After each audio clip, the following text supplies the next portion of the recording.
Hello সবাইকে, আশা করি সকলে ভালো আছেন। স্বাগতম সুমন এক্সপ্লেইনে। একটি দেশ আয়তনে ছোট কিন্তু শক্তিতে ভয়ঙ্কর, আর তার পেছনে রয়েছে বিশ্বের সবচেয়ে ক্ষমতাধর দেশ আমেরিকার প্রেসিডেন্ট। কিন্তু প্রশ্ন হচ্ছে কেন কেন আমেরিকা এই ইসরায়েলকে প্রতি বছর বিলিয়ন বিলিয়ন ডলার দিচ্ছে? এর পেছনে কি শুধুই কূটনীতি, নাকি এমন কোনো গোপন সত্য লুকিয়ে রয়েছে যা আপনি আমি বা আমরা কেউ জানি না? জানলে হয়তো বা আপনি অবাক হয়ে যাবেন। এই ভিডিওতে আমরা জানবো আমেরিকা ইসরায়েলের সম্পর্কের আসল রহস্য, ইতিহাস, রাজনীতি এবং আধিপত্যের খেলা। দ্বিতীয় বিশ্বযুদ্ধের পর 1948 সালে ইসরায়েল রাষ্ট্রের গঠনের পরপরই আমেরিকা এই ইসরায়েলকে স্বীকৃতি দিয়ে বসে। তখন থেকেই শুরু হয় আমেরিকা ইসরায়েলের সম্পর্কের নতুন এক অধ্যায়। কিন্তু প্রশ্ন হচ্ছে, কেন আমেরিকা এত দ্রুত এই নতুন একটা রাষ্ট্রকে, নবীন একটা রাষ্ট্রকে কেন স্বীকৃতি দিল? এর পেছনের রহস্যটা কি, বা এর পেছনের প্রধান কারণগুলো কি? এই 1948 সালে এই সময় মার্কিন যুক্তরাষ্ট্রে ইহুদি গোষ্ঠীর একটা প্রভাব ছিল। এই প্রভাবের কারণে সেই সময় আমেরিকার প্রেসিডেন্ট যত দ্রুত সম্ভব তিনি অল্প সময়ের মধ্যে এই রাষ্ট্রকে, নবীন রাষ্ট্রকে তিনি স্বীকৃতি দিয়েছেন ভোট ব্যাংকে বৃদ্ধি করার জন্য। মানে আমেরিকায় যেসব ইহুদি বসবাস করে তাদের ভোটকে নিজের ব্যাংকে নেয়ার জন্য সেই সময় আমেরিকার প্রেসিডেন্ট এই ইসরায়েলকে স্বীকৃতি দিয়েছিল খুব দ্রুত।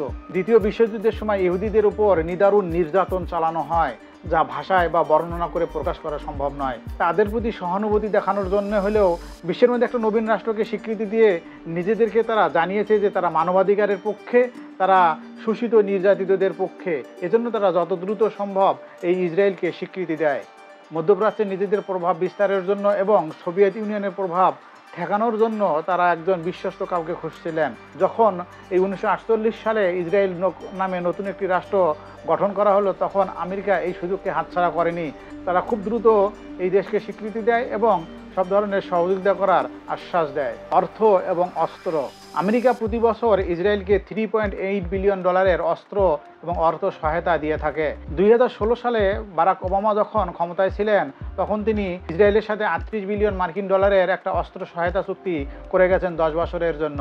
কিন্তু এখন একটা প্রশ্ন আসতেই পারে, কেন এই ইসরায়েলের সাথে আমেরিকানদের এত বড় বড় চুক্তি এবং কেন এত অস্ত্র সহায়তা এবং অর্থ সহায়তা ইসরায়েলকে দিয়ে থাকে? ইসরায়েল হচ্ছে আমেরিকার মিলিটারি বেজের মতো। মধ্যপ্রাচ্যে নজরদারি এবং প্রভাব বজায় রাখার জন্য আমেরিকা এই ইসরায়েলকে ব্যবহার করে থাকে এবং ইসরায়েলও আমেরিকার পক্ষ হয়ে এসব কাজ আমেরিকাকে করে দেয়।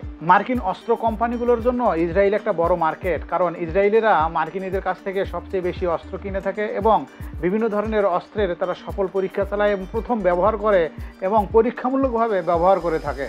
ইসরায়েল প্রায় মার্কিনের অনেক অস্ত্র এবং অনেক প্রযুক্তির ফিল্ড টেস্ট করে থাকে, যা আমেরিকার সেনাবাহিনী অনেক সময় এই সুযোগ পায় না, বা আমেরিকারা নিজেরাও এই সেনাবাহিনীকে দিয়ে এটি করায় না। কারণ আমেরিকারা নিজেদের এই প্রযুক্তিকে বাইরে একটা দেশের সাথে সম্পর্ক বজায় রেখে, সুন্দর সম্পর্ক রেখে সেই দেশকে দিয়ে এই ফিল্ড টেস্টগুলো করিয়ে নেয়। যদি বড় ধরনের কোনো দুর্ঘটনা ঘটে যায়, তাহলে অন্য কোনো দেশের সেনাবাহিনী বা অন্য কোনো দেশের লোক মারা যাবে, আমেরিকার কোনো ক্ষতি হবে না। এটি আবার এই ফিল্ড টেস্ট করার সুযোগ পেয়ে ইসরায়েল আবার নিজেদেরকে গর্ববোধ করে, কারণ আমেরিকারা তাদেরকে দিয়ে অনেক ধরনের অস্ত্র, অনেক ধরনের প্রযুক্তির ফিল্ড টেস্ট করিয়ে নেয়। এজন্য তারা আমেরিকানদের প্রতি চিরকৃতজ্ঞ এবং আমেরিকাও এই সুযোগটা কাজে লাগিয়ে যাচ্ছে যুগের পর যুগ ধরে। আপনি শুনলেও অবাক হবেন যে ইসরায়েলের হাতে থাকা অনেক অস্ত্রও আমেরিকার সেনাবাহিনী তারা নিজেরাই ব্যবহার করার সুযোগ পায়নি এবং যা ইসরায়েলের সেনাবাহিনী ব্যবহার করছে। রাজনীতি এবং লবিং। রাজনীতিতে ইহুদিদের এত বেশি প্রভাব যে আপনারা শুনলে হয়তোবা অবাক হবেন।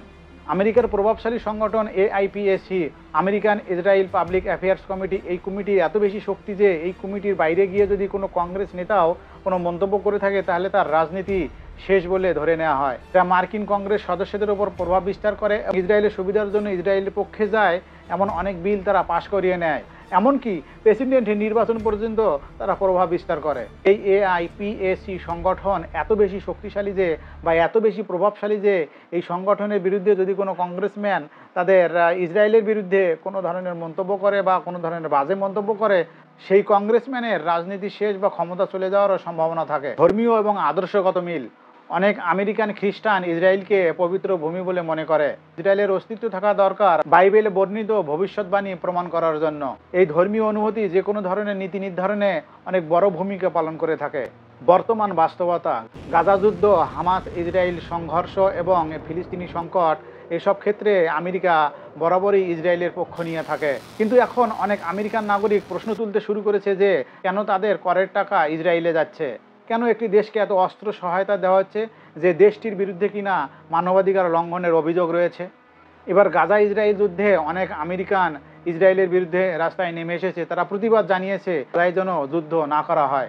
শেষ কথা ও কল টু অ্যাকশন। স্পষ্ট বুঝতেই পারছেন যে ইসরায়েলের সাথে আমেরিকার সম্পর্ক শুধু কূটনীতিক নয়, এর পেছনে রয়েছে ইতিহাস, ধর্ম, রাজনীতি, অর্থনীতির এক জটিল মিশ্রণ। আপনি কি মনে করেন ইসরায়েল এবং আমেরিকার এই সম্পর্ক কি ভাঙবে নাকি ভবিষ্যতে আরও মজবুত হবে? কমেন্ট বক্সে আপনার মতামত জানাতে পারেন। ভিডিওটি ভালো লাগলে লাইক দিন এবং আপনার মূল্যবান মন্তব্য জানাতে ভুলবেন না। আর অবশ্যই ভিডিওটি আপনার বন্ধু বান্ধবের সাথে শেয়ার করবেন।